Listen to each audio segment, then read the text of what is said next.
Hi everybody and welcome back to another van vlog. It's been a while since I did a cinema trip, but there haven't been any movies out that have really caught my attention or that I've had really much interest in seeing.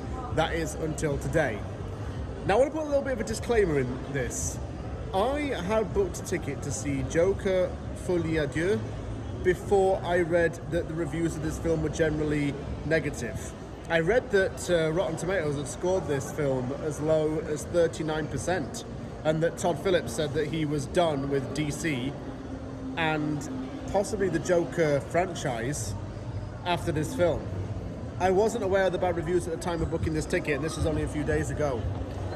But so far, it's lost out on $70 million in its box office. I'm not one to just go off of reviews and prefer to see for myself because I can be my own judge. So I'm going off to see it and give my own thoughts, as I usually do with van vlogs in general, even when I'm around Vancouver, and it's the same thing that applies to films. I don't understand why they made it into a musical. I will say that before I go in. I don't think it was the wisest thing to do, or even the most sensible, or even, I don't know, it's too risky, one could say. But that doesn't matter because I'll still, like I say, judge it for what it is. I'm going to the Landmark in New Westminster. I've done pretty much every cinema tour now in Vancouver. I need to stick with my favourite. My favourite is the Landmark that I go to in New West.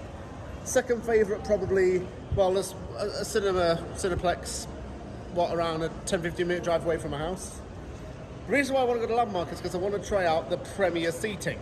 Like their VIP seating in the actual auditorium itself. This film is in the special auditorium for the sound effects. I've actually forgotten its name, which is really bad of me. It'll come to me when I get there and see it. But it's something that I suppose does make, as I've said before, Landmark really up its game and compete with Cineplex. The premier seats have heating on them.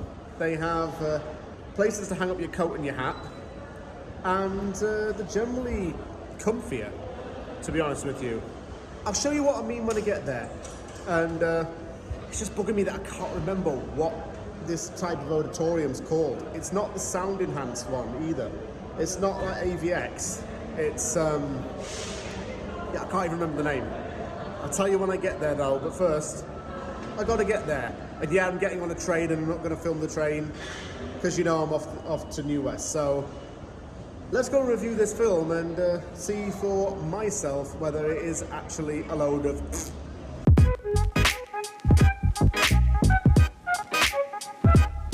Okay folks, it's about 30 minutes before I can get seated in for the film. As I was coming here, it came to what it's called. It's called Laser Ultra. I thought it was Dolby Atmos, but that's what AMC uses, the cinema that I went to in Tampa. Laser Ultra is the 4K laser projection with the Dolby Atmos as well. I feel like such an arsehole for not knowing what that was called. To say that I go to the cinema quite often, and I'm a bit of a movie connoisseur. You'd expect better from van vlogs, wouldn't you? And I do apologise. I am such an idiot. It's very quiet for a Thursday night, really, and that's when sometimes the releases come out. But I'm okay with it. If I can get a drink, I might do it right now. Just wonder if they serve alcohol. I might get a pint right now or something. What they could do with this place though is they could actually put a bar in it. Landmark could actually up its game and put a bar in it like Cineplexes do. That's my one criticism of Landmark. It doesn't have a VIP section. It could make a lot more bank that way. Bring its own cocktails, its own food, and it would make a little bit more money and generate a bit more of a turnover. That's up to their CEO though. The area where this Landmark is in a place called Shops at New West within the SkyTrain station. It's been totally renovated. There was a pub next to it that's now turning into a hot pot place. Don't know why. There's a sweet shop. There's a Korean anime type shop thing, and it is all changed around here. I've not actually been to this cinema in a heck of a long time, many months, and I haven't been to Laser Ultra in over a year. Only time I went was when I went to go and see Oppenheimer. And that was like 15 months ago at this exact location. It's all changed around here. Yeah. They should put like another bar in the area though. I'm sounding negative, but I'm not. I'm trying to be. If anything, just saying like constructive criticism. Still like the cinema though. It's still my number one. And it's just been voted best night out in New West according to a plaque on the wall. So, it's got to be good. This is what the premier seating looks like. You have a hook to put your coat on. Cup holder. Headrest. It feels like you're in a business class on an aeroplane with this, to be honest with you. Just adds to the fanciness, I guess.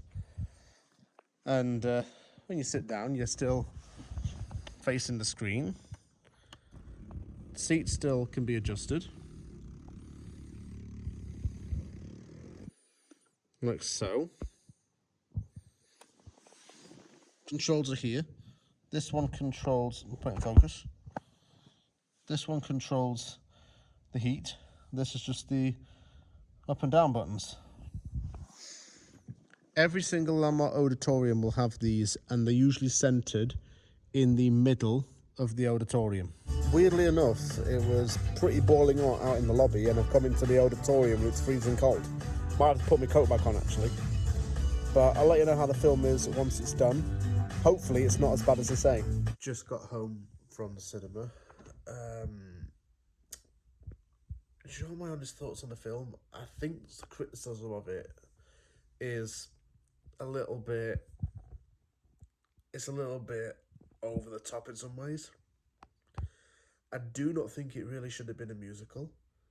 That element of it was unique, yet it didn't really feel relevant or work entirely. But the acting was really good. Joaquin Phoenix was always going to knock it out of the park. Lady Gaga is well suited for musical themed movies anyway, so that also made sense.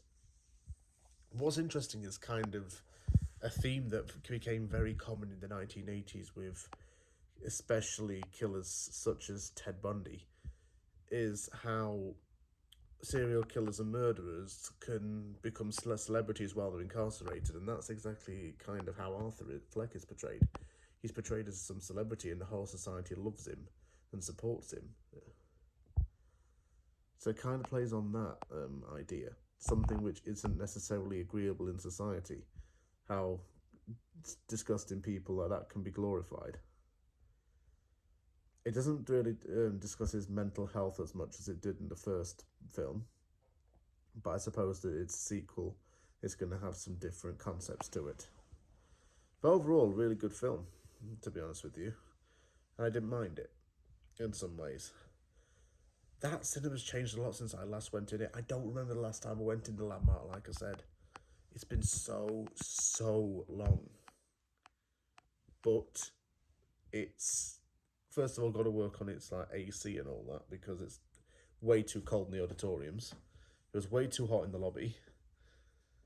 But still, you know, great customer service, great selection of stuff to do around the place, and they got a good selection of drinks as well.